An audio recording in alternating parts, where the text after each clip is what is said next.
I'm Marilyn Koenig, and I would like to share with you a very unique resource that is offered to friends and families who have been impacted by a suicide death. This national nonprofit organization has been offering comfort, encouragement, and hope since 1983. In 1977, my son Stephen died by suicide. He was the oldest boy and the second child of 7 children. And he was the one child that I did not worry about. In those days, we had 5 teenagers in our household. And he was the compliant child, the boy that wanted to get A+, who went to college and high school senior year. At the same time, he was going to be a criminologist. He signed up for Sac State to go to college. I never worried about Stephen. And yet, on a day, April 4th of 1977, he died by suicide. We were totally blindsided by this, and we had absolutely no opportunity to seek suicide prevention services. And we didn't know much about suicide. Stephen had planned this, very much so. He had written 7 notes. He planned it ahead of time, but he did not let anybody know. There was never a single remark that he ever made that we could have even thought that there was a situation that we should be concerned about. Now I know a lot more, and we now know that being blindsided by a suicide death is not an uncommon experience. Tens of thousands of people die by suicide in the United States every single year. They didn't want to die, but they did want to end their pain and their suffering, whether it is physical or psychological. They became desperate and hopeless, and they thought this was the only way to end their situation.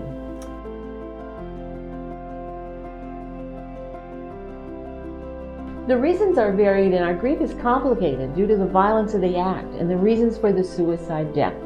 They usually die alone, and that is heartbreaking for us. Our grief is very long-term and can be very isolating unless we have persons available who understand the impact of our grief and offer some comfort and encouragement. In 1982, at a meeting in Sacramento, California, I met Chris Moon, who had also lost a son to suicide a few years prior to our meeting.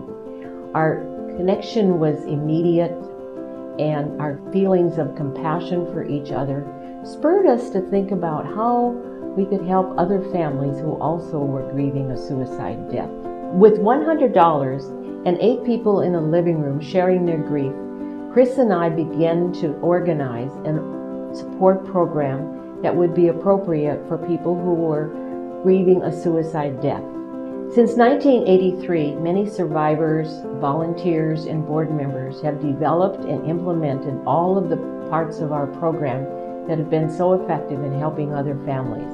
All of our staff, volunteers, and board members have been impacted by a suicide death, so they understand what it's like to have to go through this long journey of grief.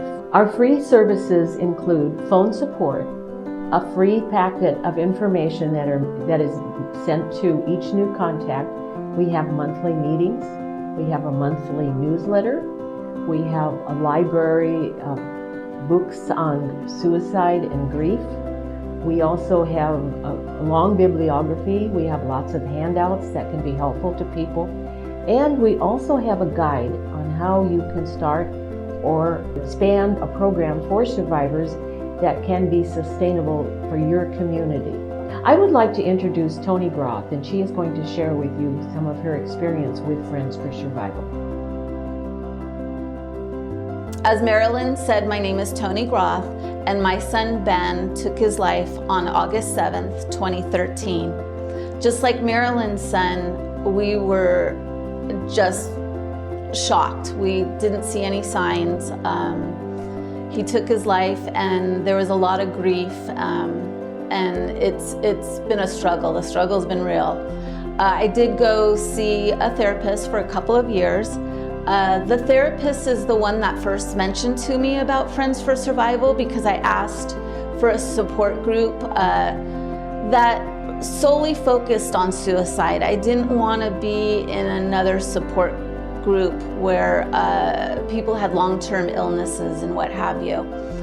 Well, lo and behold, I went home and I also had an envelope from the Sacramento Police Department that also had a pamphlet in it for Friends for Survival. I hadn't opened that envelope yet because, I was grieving so heavily.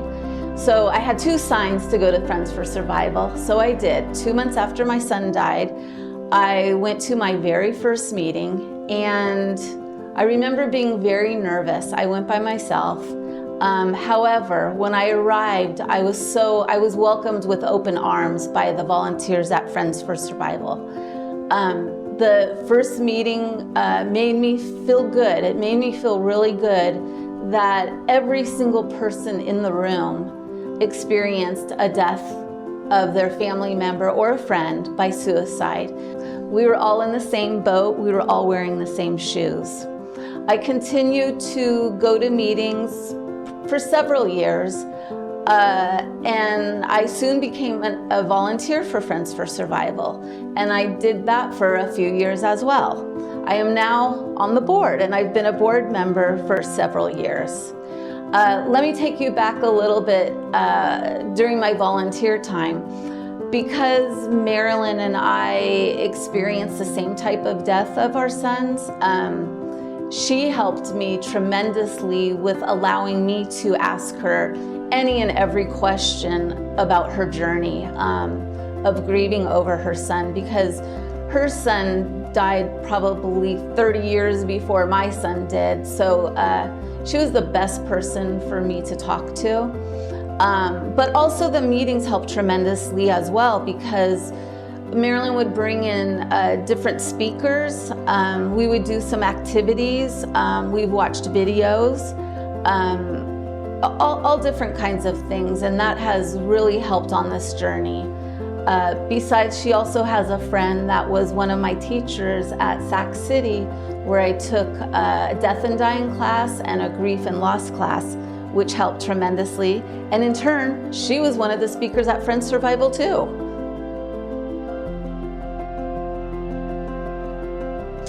Since Ben's passing, my life has changed. It has been 7 years, and Friends for Survival has helped me tremendously, and I know it's helped others as well. Since that first meeting that I went to in October of 2013, my life has changed. Friends for Survival has not only helped me, but it's helped my family and some of my friends as well. Thank you so much for sharing, Tony. We have really appreciated her efforts with Friends for Survival and her willingness to contribute to our program and help us expand our program. In 1996, Friends for Survival started a one-of-a-kind, a suicide loss helpline. The number is 1-800-646-7322. That number is answered by someone who also is a survivor and is familiar with the complications of suicide and grief. And if after our conversation we feel like they need an added resource, we refer them to the National Suicide Prevention Lifeline. And that number is 1-800-273-8255. Our monthly meetings are peer support, not therapy sessions. We share our struggle with our grief after a suicide death. We take this journey together as we help each other cope. Our services are available for as long as you may need, and for some persons that may be many, many years. I previously mentioned our memorial quilt program. I wanted to show you a sample of one of the squares that our family recently made. And it shows this square is used as part of a larger quilt, and each family designs and creates and finishes each square. They submit those to us. We provide you with a packet that gives you all the explanation and the instructions for how to do this. And we put the quilt together, and we use it publicly to enforce the awareness about suicide and how smiling people actually do end their lives. And these pictures on the quilt have a big impact on people, especially those people who have not been affected by suicide. It gives everyone a sense of reality of the loss of our loved ones and can make a big impact on our community. We are grateful for each family that participates in our Memorial Quilt program. Friends for Survival has been providing comprehensive services since 1983. Suicide deaths have always been a tragic event, and the need for our services will never cease. Plans are in place that will ensure that Friends for Survival will continue to offer services for grieving families and friends for decades to come. Please contact Friends for Survival at 916-392-0664 or visit our website at friendsforsurvival.org. We are here for you. Thank you so much.